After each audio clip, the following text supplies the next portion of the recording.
చెప్పు భయ్య, ఇప్పుడు చెప్పు. ఈ వీడియో చూసి ఈ వీడియోకి నీ రిప్లై ఏంటో నేనైతే వెయిట్ చేస్తున్నాను. చూడు చూడు. చైనాలో కలకలం రేపుతున్న ఈ వీడియో చిన్న పిల్లల మూత్రంతో ఉడకబెట్టిన గుడ్లను తిని ఆస్వాదిస్తున్న అక్కడి ప్రజలు.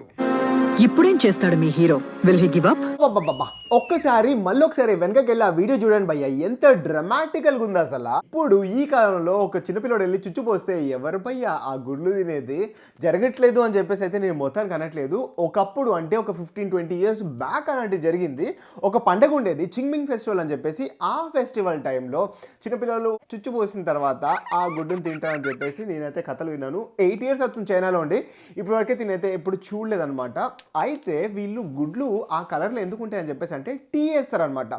ఆ టీలో ఉడకబెట్టి దాని ఫ్లేవర్ ఈ గుడ్డుకు వస్తుందని చెప్పేసి అంటారు. నేను కూడా ఎప్పుడైనా గుడ్డు తిని మీకు చూపిస్తాను.